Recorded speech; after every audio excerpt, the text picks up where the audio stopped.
હવે આપણે food chain જોઈ લીધી છે. આપણે જોઈ લીધું કે ફૂડ ચેઇનમાં અલગ અલગ વસ્તુ હોય, બરાબર. એ બધી વસ્તુ આપણે જોઈ લીધી.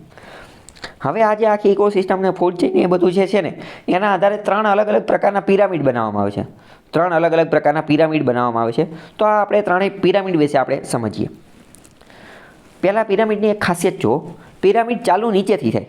એકદમ નીચેની વસ્તુ જે છે ને, જેમ કે જો પેજ નંબર 16 ઉપર જે છે તો એમાં આજે 10,000 કિલો કેલરી લખેલી છે. આ ગાજરની એ બધું દોરેલું છે નીચે. કોઈ પણ પિરામિડ હોય એની શરૂઆત ક્યાંથી થાય? નીચેથી થાય. મોસ્ટ ઇમ્પોર્ટન્ટ, મગજમાં ફિટ કરી દો. 3 અલગ અલગ પ્રકારના પિરામિડ છે. તો એનર્જી એટલે કે ઉર્જાનો, એક નંબર એટલે કે સંખ્યાનો, અને એક બાયોમાસ એટલે કે દ્રવ્ય એટલે કે વજનનો. ત્રણેય આપણે જોઈએ. પણ પહેલાં આપણે જોઈએ એનર્જી એટલે કે ઉર્જાનો પિરામિડ. આપણે જોયું કે કોઈ પણ સજીવ છે, દરેક સજીવને ખાવા માટે ઉર્જાની જરૂર, જીવવા માટે, જીવન જીવવા માટે ઉર્જાની જરૂર પડે છે. આ ઉર્જા માટે ખોરાક ખાવાનું ખાય છે અથવા તો શોષણ કરે છે, અને બંને કરે છે આમ તો, બરાબર. આપણે આહાર કડી જોઈ લીધી કે સૌથી મોટો સોર્સ તો સૂર્ય છે. સૂર્યમાંથી એનર્જી કોણ મેળવે? વનસ્પતિ. વનસ્પતિમાંથી કોણ મેળવે? તૃણાહારી. તૃણાહારીમાંથી કોણ મેળવે? માંસાહારી. માંસાહારીમાંથી એમાંથી પછી કોણ મેળવે? તો કે મિશ્રાહારી. ઓકે, આ આખી ચેઇન આપણે જોઈ લીધી. હવે મોસ્ટ ઇમ્પોર્ટન્ટ મારો ક્વેશ્ચન તમારે વિચારીને કહેવાનું. સૂર્યમાંથી એનર્જી વનસ્પતિમાં જશે, વનસ્પતિમાંથી એની નીચેના સજીવમાં જશે, એની નીચે પ્રાણીમાં જશે, અલગ અલગ જશે.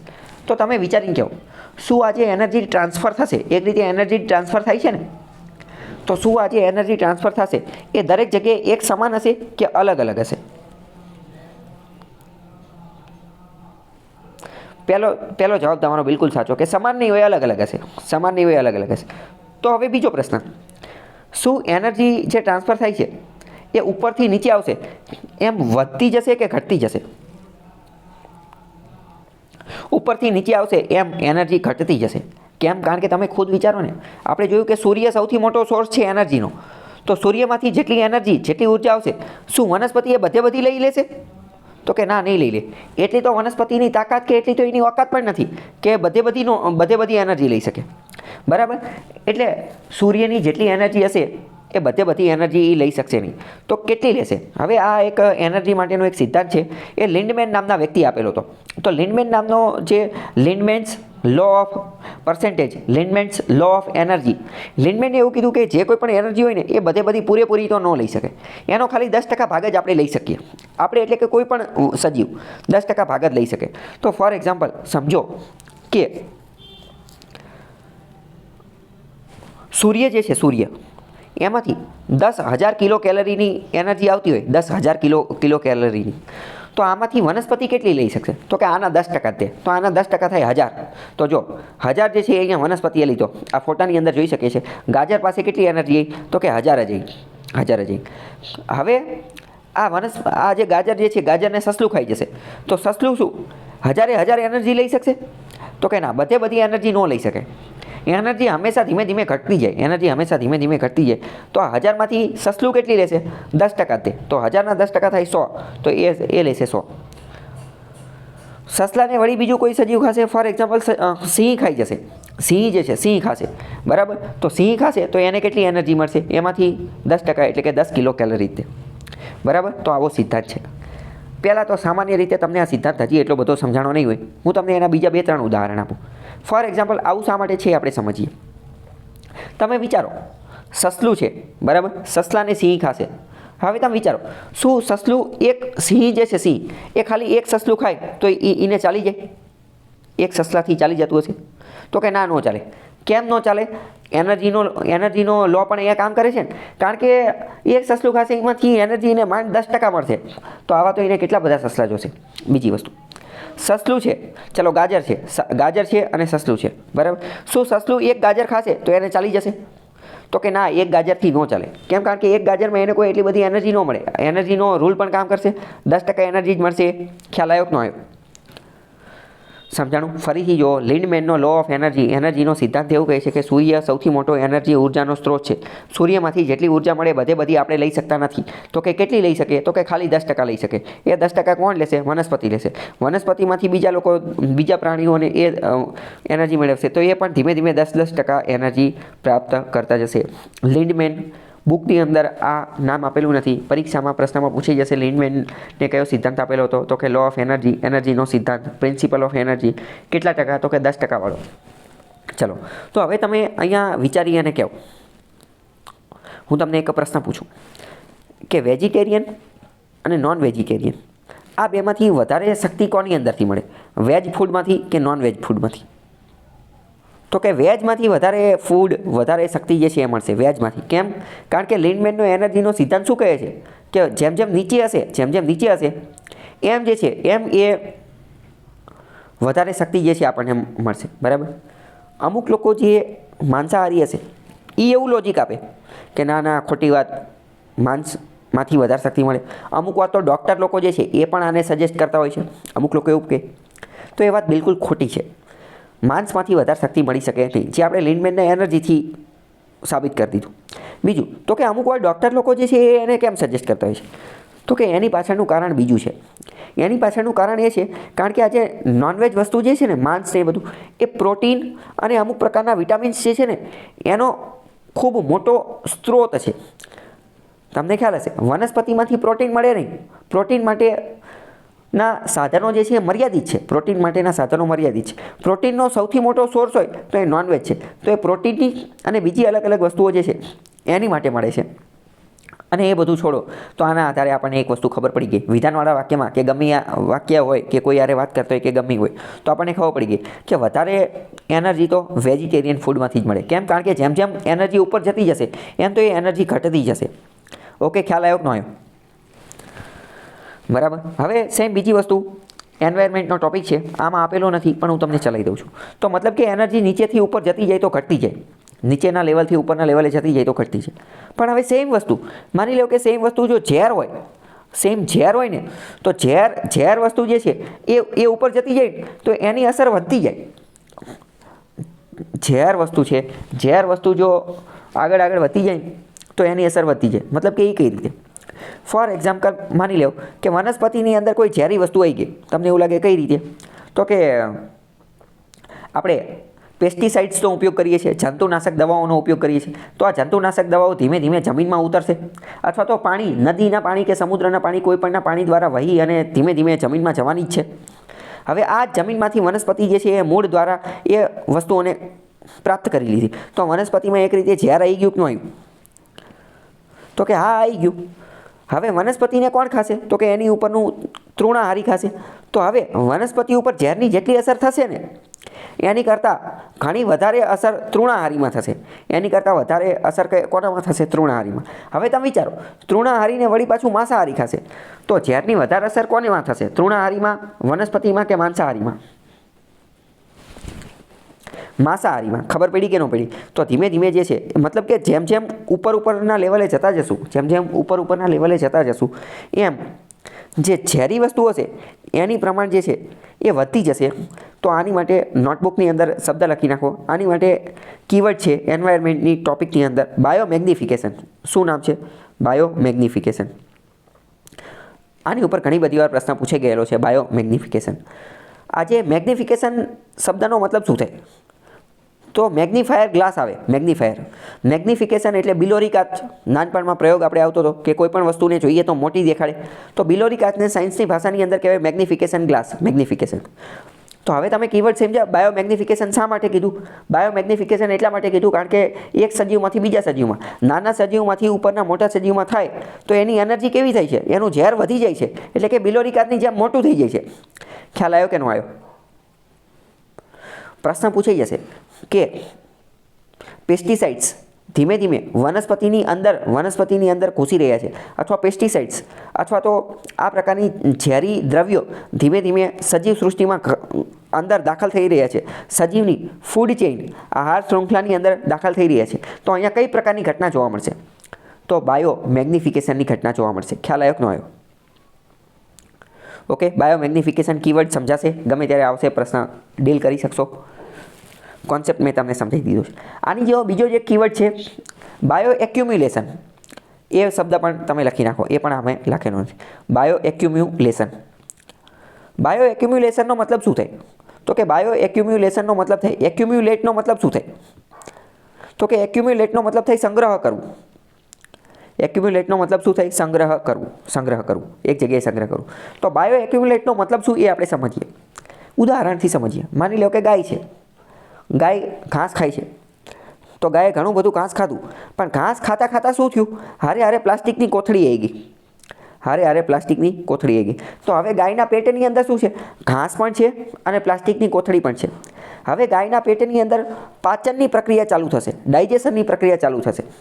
તો તમે હવે વિચારો, ઘાસનું પાચન થશે કે પ્લાસ્ટિકનું પાચન થશે કે બેયનું પાચન થશે કે એકયનું નહીં થાય? વિચારીને કહો તો. ગાયની અંદર ઘાસનું પાચન થશે જ્યારે પ્લાસ્ટિકની કોથળી એમને એમ રહેશે. ઘાસનું પાચન થશે અને પ્લાસ્ટિકની કોથળી જે છે એ એમને એમ રહેશે. ઘણી બધી વાર ન્યૂઝમાં, મીડિયામાં, વિડીયોમાં આપણે જોતા હોઈએ છીએ કે ઘણી બધી વાર ગાયના એના ઓપરેશન કરે ને તો એમાંથી કિલો અથવા તો ટન જેટલું પ્લાસ્ટિક જે છે એ નીકળતું હોય છે. અને જમીન ઉપરના સજીવોમાંથી તો ઓછું, પરંતુ સમુદ્રના સજીવોમાંથી તો ટન કિલોની માત્રામાં આવું પ્લાસ્ટિક નીકળતું હોય એવું આપણે ન્યૂઝમાં જોતા હોઈએ છીએ. બરાબર? તો મતલબ કે પ્લાસ્ટિકનું પાચન થશે નહીં. તો ચલો, ગાયે આજે એક કોથળી પ્લાસ્ટિક ખાઈ લીધી તો એના પેટમાં એમને એમ રહેશે. કાલે બીજી કોથળી ખાશે, ત્રીજી, ચોથી, પાંચમી. તો આવી ઘણી બધી, હવે સમજાય ને કે કિલો કે ઘણી બધી વાર તો વિચાર આવે કે એટલે એક આરે 10 કિલો પ્લાસ્ટિક ખાઈ લીધું હશે. તો કે ના, એક આરે ન ખાતું હોય, પણ એના પેટની અંદર તો પાચન થવાનું નથી, એટલે એમને એમ રહેવાનું છે. એટલે ધીમે ધીમે એ પ્લાસ્ટિક વધતું જાય. ખબર પડી કે ન પડી? તો ધીમે ધીમે આ પ્લાસ્ટિક વધતું જાય તો એનો સંચય થતો જાય. સંચયને ઇંગ્લિશમાં કહેવાય એક્યુમ્યુલેટ. અને એટલે આ જે આખી ઘટના થઈ, આ આખી ઘટનાને નામ આપવામાં આવે છે બાયો એક્યુમ્યુલેટ. હવે આને હું તમને વિજ્ઞાનની ભાષામાં, એન્વાયરમેન્ટની ભાષામાં સમજાવું તો બાયો એક્યુમ્યુલેટ એવું કહેવામાં માંગે છે કે જ્યારે સજીવની અંદર, સજીવ એટલે કે જૈવિક, જ્યારે જૈવિક પદાર્થની અંદર એવો અજૈવિક પદાર્થ ઘૂસી જાય છે, કે જેનું વિઘટન થઈ શકતું નથી, જેનું પાચન થઈ શકતું નથી. એટલે એ અજૈવિક પદાર્થ જૈવિક સજીવની અંદર એમ રહે છે અને ધીમે ધીમે મોટો થતો રહે છે. તો આ પ્રક્રિયાને બાયો એક્યુમ્યુલેશન કહે. બીજું મોસ્ટ ઇમ્પોર્ટન્ટ વસ્તુ, ચલો આ બાયો એક્યુમ્યુલેશન થઈ ગયું, ગાયની અંદર આ બાયો એક્યુમ્યુલેશન થઈ ગયું. હવે માની લો કે આ ગાય જે છે, આ ગાયને સિંહે ખાધી, તો હવે તો સિંહની અંદર પણ એ પ્રકારનું પ્લાસ્ટિક આવી જશે કે નહીં આવી જાય? તો કે હા, એની અંદર પણ આવી જશે. ખ્યાલ આવ્યો કે ન આવ્યો?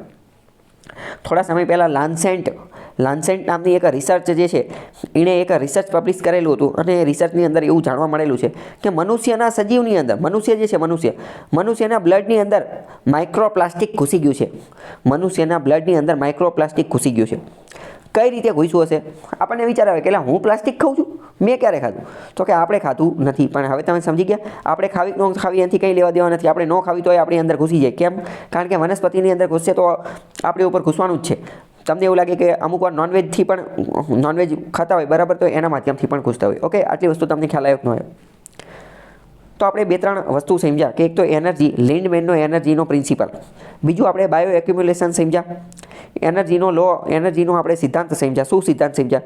કે એનર્જી નીચેથી ઉપર જતી જાય, એટલે કે વનસ્પતિથી જેમ જેમ સજીવોમાં જતી જશે અથવા સૂર્યમાંથી સજીવોમાં જતી જશે એમ ઘટતી જશે.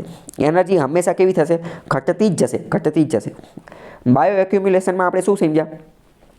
તો કે જે અજૈવિક વસ્તુ કે જેનું વિઘટન પાચન થતું નથી તો એ એમને ભેગું થતું જશે અને ધીમે ધીમે એક્યુમ્યુલેટ, બિલોરી કાતની જેમ મોટું થતું રહેશે. અને બીજું એક કીવર્ડ સમજ્યા, બાયો મેગ્નિફિકેશન કીવર્ડ શું કહેતો હતો? કે જ્યારે નાના સજીવમાંથી મોટા સજીવમાં જ્યારે ઝેરી વસ્તુ જતી હશે, અમુક ઝેરી વસ્તુ જતી હશે, તો એની અસર કેવી થશે? એની અસર વિકરાળ થશે. મતલબ કે ઉંદરને ઝેર મળ્યું અને એ જ ઉંદરને સાપે ખાધો તો સાપ ઉપર એ ઝેરની અસર વધુ થશે. આટલું ખ્યાલ આવ્યો કે ન આવ્યો? બરાબર. ચલો, હવે હું તમને મારો એક મિત્ર છે વેસ્ટ બેંગાલ, કોલકાતાનો. એના આધારે મને એક વાત જાણવા મળી, એ હું તમને કહું, તમારે એનો જવાબ આપવાનો છે. બાયો એક્યુમ્યુલેશન, બાયો મેગ્નિફિકેશન બધા ટોપિક આપણે સમજી ગયા. આપણે એ પણ ખબર પડી ગઈ કે ધીમે ધીમે ફૂડ ચેઇનની અંદર આ બધું ઝેર ઘૂસી રહ્યું છે.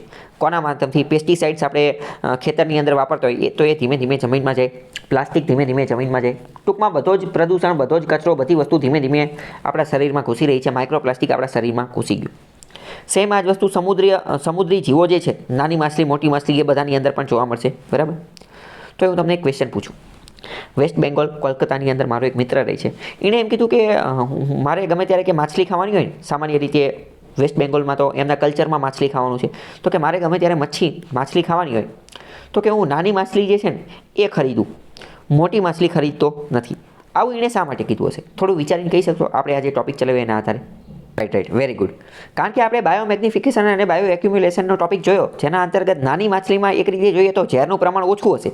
જ્યારે મોટી માછલીમાં ઝેરનું પ્રમાણ વધુ હશે. આવું એનું લોજિક હતું, બરાબર. એટલે આપણે કોઈ આને સપોર્ટ કરતા નથી, આપણે આનું કોઈ વૈજ્ઞાનિક પરીક્ષણ પણ કર્યું નથી, પણ ઇન શોર્ટ આ લોજિક તો બિલકુલ સાચું છે.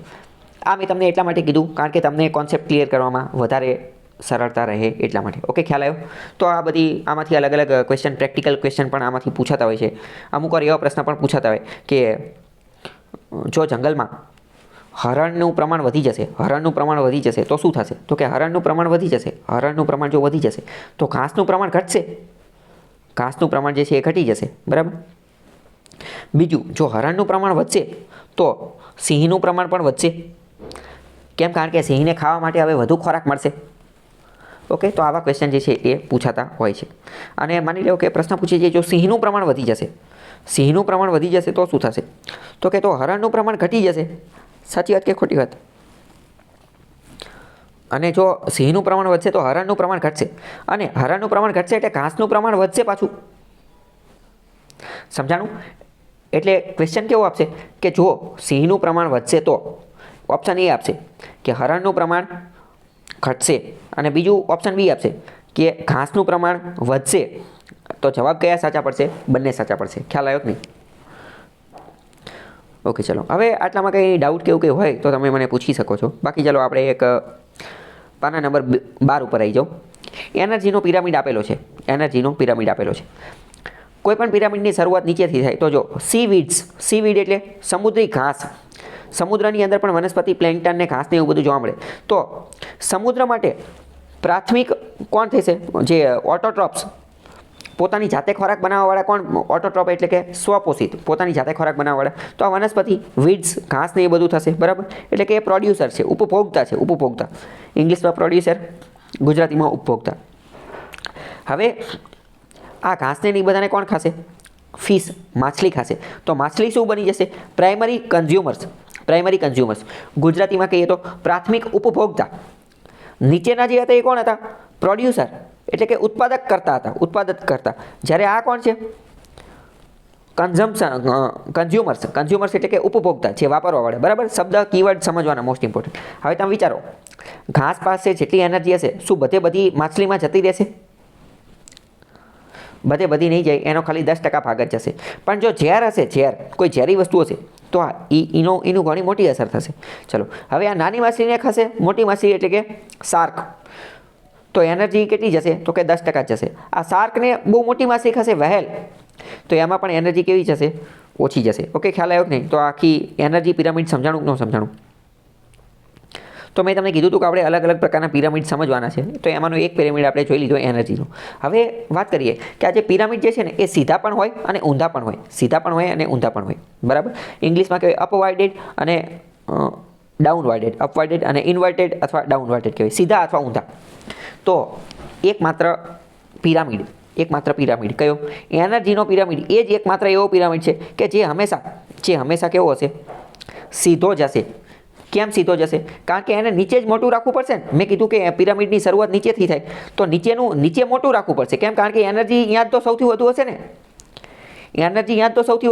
અને જેમ જેમ ઉપર જતા જશું એમ જ ઘટતી જશે ને. તો પિરામિડ તો જ બને ને. ઊંધો પિરામિડ તો આની અંદર બનશે નહીં. વિધાનવાળા વાક્યમાં પૂછાઈ જશે કે એનર્જી, ઉર્જાનો પિરામિડ હંમેશા સીધો જ હોય છે. વિધાન સાચું પડી જશે. ખ્યાલ આવ્યો કે ન આવ્યો? જ્યારે બીજા નંબરના પિરામિડ, બાયોમાસના પિરામિડ, એ સીધા અને ઊંધા તમને મજા આવે એમ બનાવી શકો. ઓકે, આટલામાં કંઈ ડાઉટ હોય તો પૂછો.